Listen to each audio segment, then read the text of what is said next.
What is up, SmackNPie here, and welcome to a very special video on the channel. First of all, huge shout out to Nico and It's Just Jordan. Both of them does fantastic Little Nightmares content. Make sure to go ahead, follow them. You already do what I'm talking about. But today we are going to take a look at entire wilderness level through first person mod from Nico for Little Nightmares. Now eventually Nico and others, they said that do this in 720p rather than 1080. At the time whilst I was playing, it was looking really good, and now when I'm seeing the footage after it's been recorded, it is in 720p. So I hope it's up to the par. I'm really sad, but next time I will go back to 1080 because they told me that the mod will work better with 720, so I was like, okay, let's follow them. But the game works perfectly fine in 1080 for me, so that is something I wanted to say first. So now, without wasting any more time, let us begin. Alright, the first thing I wanted to show you guys is the corpse that Hunter left behind. He is preying on as many victims as possible, but here, this is one of those corpses that he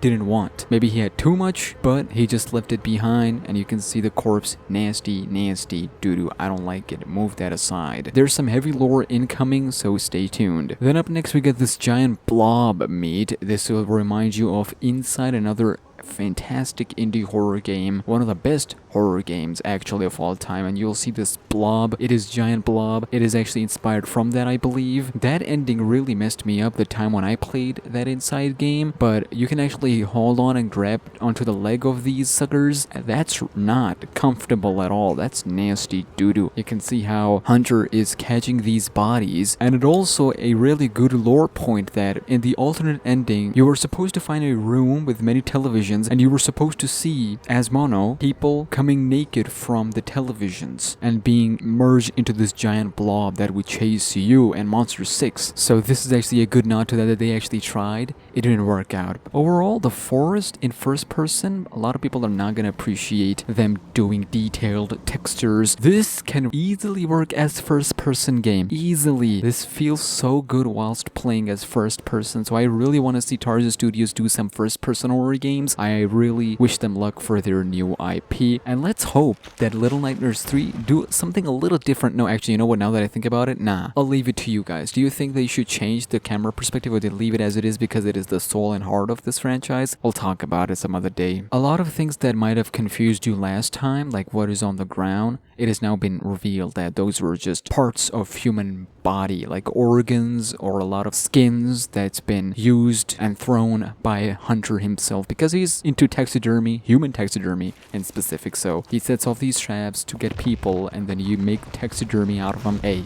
this game touches some dark, nasty stuff. Also, not gonna lie to you, playing the trap area where the traps were, you have to hit the stick and activate the traps. Playing that in first person was a lot scarier than playing it from the other perspective. It really made you go, okay, I need to be extra careful. Then we get to the house of the hunters. So here, there are a lot of cool details added outside the house that not a lot of people can appreciate. But you see these boxes. These are the boxes, the human remains that Hunter find after he's done with the traps. So once the traps are activated, his victims are ready, he would put the organs that are left that actually he needs, those organs, he would put them in the boxes and take them to his shack here. So that is a cool detail. I don't know why I'm saying all this dark stuff and adding cool at the end. There's nothing cool about all of this that I just said. We actually never got the answer to whether there is some sort of cannibalism going on in this Hunter's house. What I do know is that this area is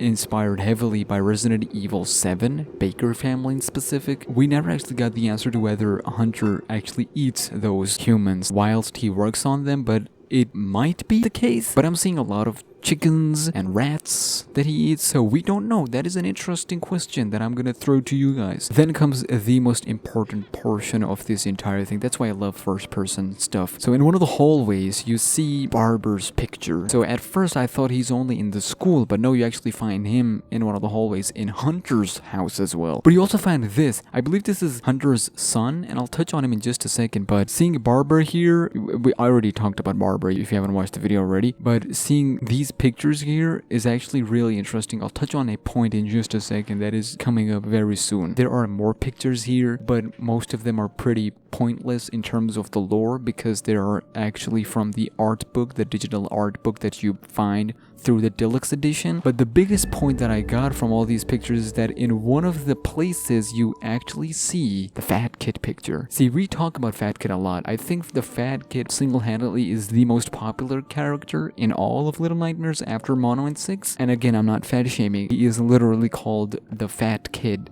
in the game files. We don't have to go into that again. But seeing it here in Hunter's house, home, shack, and seeing it placed so respectfully, gently, alongside other pictures, unless there was some other family before Hunter, I think Fat Kid is connected heavily with Hunter. We do see Fat Kid later in the school, his references all over there, but it is not a far-fetched theory that one or two things might have happened. Number one, either Fat Kid was actually one of the kids Hunter wanted to prey on before Fat Kid escaped to the school, because that's where he got bodied by the teacher, or Fat Kid is the son of Hunter, or one of the sons of Hunter. It is not the best theory, it is still funny to think about it. There's a lot of things that you can say about Hunter, so that's pretty cool. So let's take a look at Six and Mono meeting for the first time, but this time from first person view. I really hate that I went with 720, I should have went with 1080.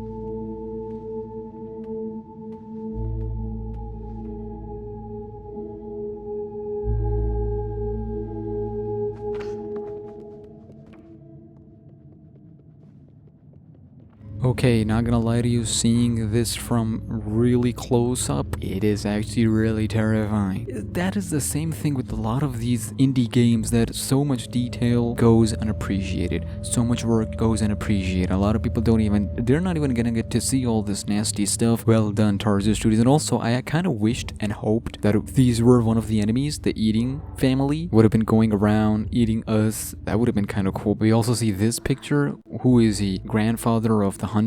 Could be. Listen, not every character's picture in here is related to the family of Hunter, okay? He could be just staying here. This might be a completely different story, which goes back to my previous point that this might be Fat Kid's family. Hunter is just living here after he got here. We never know. Okay, so let's talk about this grandma here. See, this ain't Granny from Little Nightmares DLC, but what I believe is that the picture we saw of the grandpa over there is actually related to this grandma here. So you put two and two together. Either this is Hunter's family, and so much of him being the way he is today has come from the tragic past of Hunter, or he just got here and living here. But regardless, I would go with the first one, because that sounds more disturbing and it gives Hunter more depth, and it makes me respect him a little more. If you're a longtime follower, you know I never liked Hunter. He's the worst enemy in all of Little Nightmares franchise, period. Even if you go to the Gnomes DLC part, his picture, he is clearly an important character in Hunter's life, because this picture has been associated with Hunter a lot, so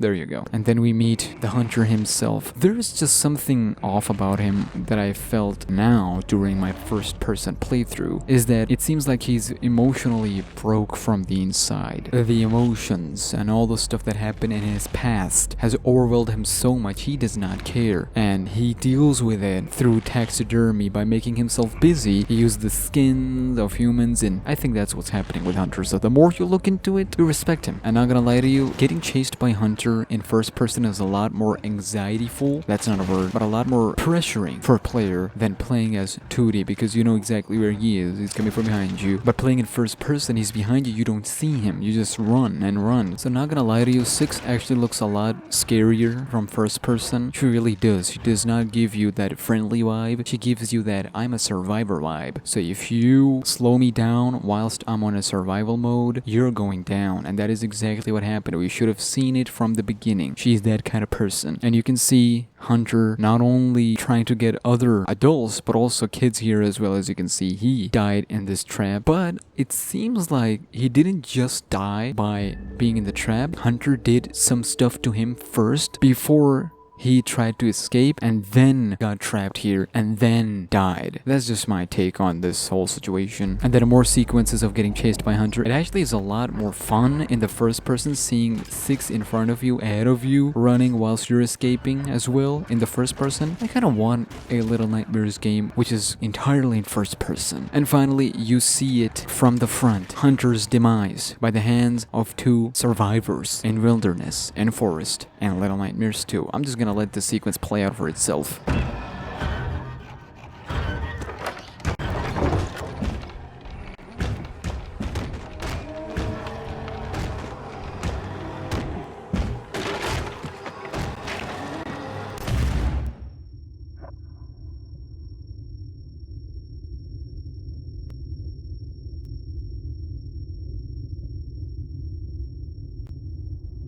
Yeah, so I tried to see if we can find Hunter's body after getting shot. Nah, he just disappears. There's no way to find him. There is no way. I tried. And then this whole sequence, playing this in first person is actually a lot more rewarding and satisfying. Especially after you just went through being on that door boat and just letting the ambience take over and the mist around you and 6 silence whilst you made your journey through this. It really is peaceful, or you can say calm before a storm. Just look at this. Just feel it. It really is something else entirely from first person perspective. This mod, first person mod, really makes this whole game an entirely new. Like, you appreciate the first time you play through the 2D perspective, 2D, 3D perspective, but when you played from the first person perspective, you appreciate it even more. Like, I'm just sad, like, this television and the water, the imagery behind it, you see that lighthouse after the ending of the first game, a lot of it is gonna go unappreciated, and I just hate